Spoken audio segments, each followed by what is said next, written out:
بسم اللہ الرحمن الرحیم۔ الحمدللہ رب العالمین والصلاة والسلام علی نبینا محمد صلی اللہ علیہ وآلہ وسلم تسلیما۔ سلسلہ سیرت النبی، آج کا موضوع ہے محمد رسول اللہ صلی اللہ علیہ وآلہ وسلم کا پیغمبرانہ کلام، پیغمبرانہ کام۔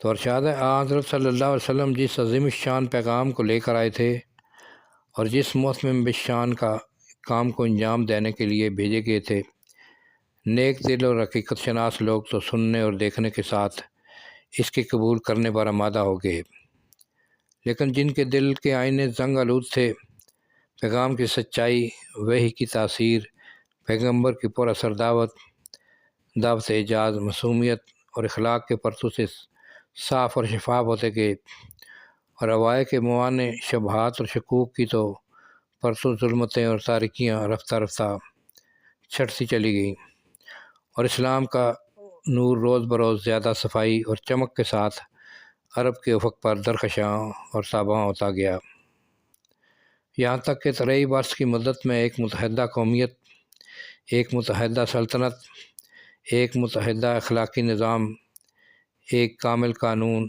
ایک مکمل شریعت، ایک ابدی مذہب اور عملی جماعت، خدا پرستی، اخلاص اثار، تقوی، ایمانداری، اخلاق اور سچائی کا ایک مجسم عہد، یعنی ایک نئی زمین اور ایک نیا آسمان پیدا ہو گیا، اور گویا یہی حقیقت تھی جس کی طرف آپ صلی اللہ علیہ وسلم نے اپنی امت کے سب سے بڑے مجمع حجۃ الوداع پر اپنی وفات سے تقریباً 2 ماہ پیشتر یہ ارشاد فرمایا: الا ان الزمان قد استدرا کہیات یوم الخلق اللہ السماوات والارض۔ بخاری۔ فرمایا، ہاں اب زمانہ کا دور اپنی اصلی حالت پر آ گیا، اسی حالت پر آ گیا جس حالت پر اس دن تھا جس دن خدا نے آسمان اور زمین پیدا کیا، اور یہی حقیقت تھی جس کی نسبت آپ نے اپنی وفات سے کچھ دنوں بیشتر ایک نہایت پر درد دائی تقریب کے آخر میں یہ الفاظ فرمائے: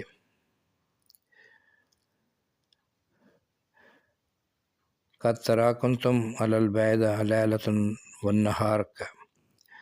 میں تم کو ایک روشن راستہ پر چھوڑے جاتا ہوں جس کی روشنی کا یہ حال ہے کہ اس کی رات بھی دن کے مانند ہے، اور آخری حجۃ الوداع کے مجمع عام میں تکمیل کی بشارت آئی: الیوم اکملت لکم دینکم واتممت علیکم نعمتی۔ سورۃ المائدہ۔ آج میں نے تمہارا دین کامل کر دیا اور اپنی نعمت تم پر ختم کر دی۔ محمد صلی اللہ علیہ وسلم کی وفات کے وقت ان کا سیاسی کام غیر مکمل نہیں رہا۔ آپ ایک سلطنت کی جس کا ایک سیاسی مذہبی دارالسلطنت مقرر کیا گیا تھا بنیاد ڈال چکے تھے۔ آپ صلی اللہ علیہ وسلم نے عرب کے منتشر قبائل کو ایک قوم بنا دیا تھا۔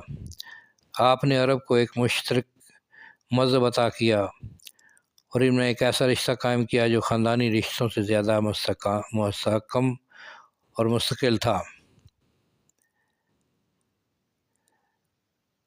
ایک دو یورپ کے بیگانہ مشترک کی بنسبت جس کا علم عرب اور اسلام کے متعلق صرف چند کتابوں سے مستعار ہے، خود ایک عرب عیسائی اہل قلم کو فیصلہ کا زیادہ حق حاصل ہے۔ بیروت کے مسیح اخبار الوطن نے 1911 میں لاکھوں عرب عیسائیوں کے سامنے یہ سوال پیش کیا تھا کہ دنیا کا سب سے بڑا انسان کون ہے؟ اس کے جواب میں ایک عیسائی عالم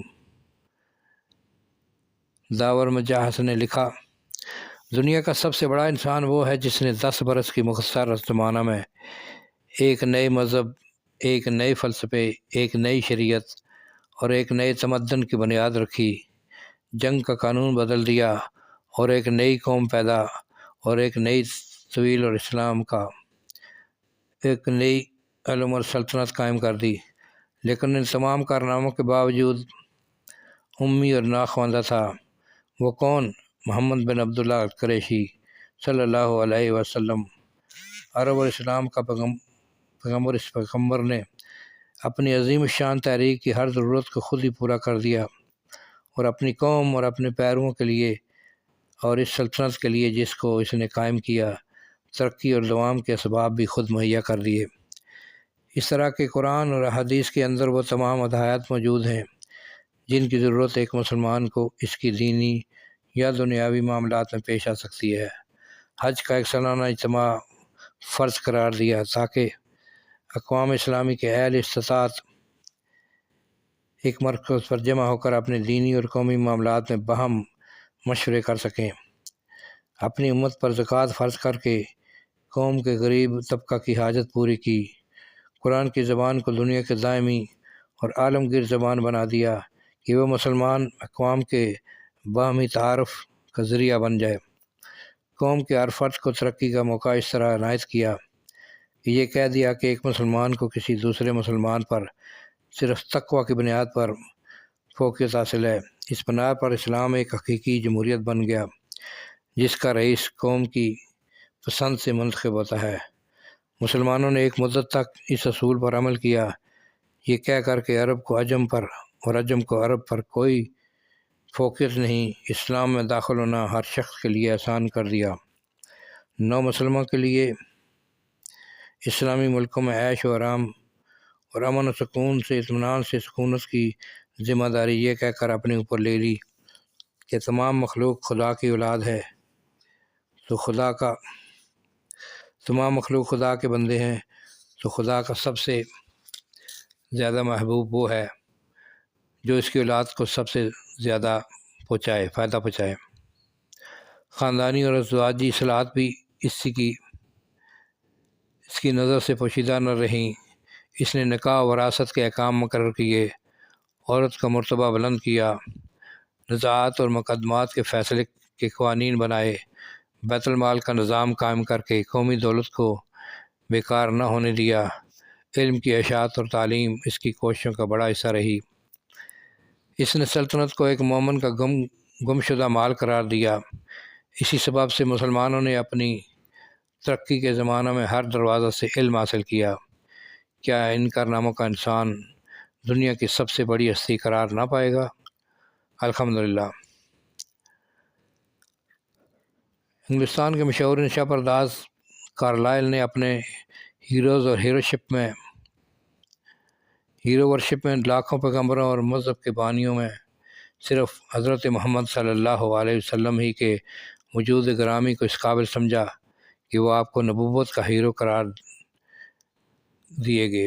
انسائکلوپیڈیا برٹانیکا کا مضمون نگار آپ کی نسبت کہتا ہے، قرآن سے اس شخص کے روحانی ارتقاء کا پتہ چلتا ہے جو تمام نبیوں اور مذہبی لوگوں میں سب سے زیادہ کامیاب رہا۔ ہرگز دوست و دشمن سب کو اس کا اعتراف ہے کہ دنیا میں یہی برگزیدہ ہستی ہے جس نے کم سے کم مدت میں اپنی بعثت اور رسالت کے ذریعہ سے زیادہ فرائض ادا کیے، اور اصلاحات انسانی کا کوئی گوشہ ایسا نہ چھوڑا جس کی تکمیل اس کی تعلیم اور عمل سے نہ ہو گئی ہو۔ اور یہ اس لیے کہ تمام انبیاء میں خاتم نبوت، مکمل دین اور آخری معلم کی حیثیت آپ ہی کو عطا ہوئی تھی۔ اگر انسان کی عملی اخلاقی اور دینی ضرورتوں کا کوئی گوشہ آپ کے فیض سے محروم رہ کر تکمیل کا محتاج ہوتا تو آپ کے بعد بھی کسی آنے والے کی حاجت باقی رہ جاتی، حالانکہ آپ نے فرما دیا کہ میرے بعد کوئی نبی نہیں، میں نبوت کی عمارت کی آخری اینٹ ہوں۔ آپ کی تعلیمات کی یہی ہمہ گیری ہے جس پر خدا بینوں کو آج نہیں بلکہ خود صحابہ رضی اللہ تعالیٰ عنہ کے عہد میں بھی تعجب ہوتا تھا۔ بعض مشرکوں نے حضرت سلمان فارسی رضی اللہ تعالیٰ عنہ سے مذاقاً کہا کہ تمہارے پیغمبر تم کو ہر چیز کی تعلیم دیتے ہیں، یہاں تک کہ اس کی بھی کہ تم کو قضائے حاجت کیوں کرنی چاہیے۔ حضرت سلمان فارسی رضی اللہ تعالیٰ عنہ نے کہا، ہاں یہ سچ ہے، آپ نے ہم کو حکم دیا کہ ہم ایسی حالت میں قبلہ رخ نہ بیٹھیں، نہ اپنے دائیں ہاتھ سے طہارت کریں، جن کی کوئی نبوت محمدی کی تعلیمات کی یہ ہمہ گیری ہی اس کی تکمیل کی دلیل ہے۔ اور یہ معلوم ہوتا ہے کہ وہ پست سے پست اور غیر متمدن اقوام سے لے کر بلند سے بلند اور متمدن سے متمدن قوموں تک کے لیے یکساں تعلیمات اور ہدایت رکھتی ہے۔ عرب کے بدوؤں اور قریش کے رئیسوں دونوں کے لیے آپ کی بعثت تھی، اس لیے آپ کی تعلیمات میں پست کو بلند اور بلند کو بلند تر بنانے کی برابر کی ہدایت ہے۔ آج یہی چیز کہ افریقہ کے وحشیوں میں اسلام اپنی تعلیمات کے ساتھ سنہا جاتا ہے اور ان کو متمدن اور مہذب بنانے کے لیے مذہب سے باہر کسی تعلیم کی اس کو ضرورت پیش نہیں آتی،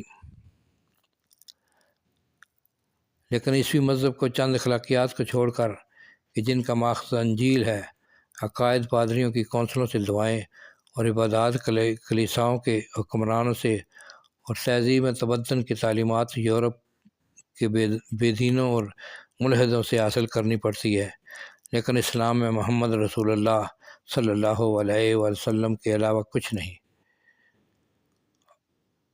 عقائد ہوں کہ عبادات، دعائیں، اخلاق ہوں یا آداب تمدن، خانوی معاملات ہوں یا لین دین کے کاروبار، انسانوں کے ساتھ معاملہ ہو یا خدا کے ساتھ، سب کا ماخذ محمد رسول اللہ صلی اللہ علیہ وسلم کی ہمہ گیر تعلیمات ہیں۔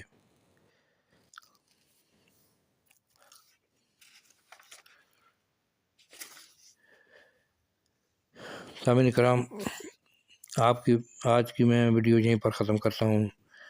انشاءاللہ اس کے آگے اسلام کے 4 حصوں کے بارے میں بیان ہو گیا۔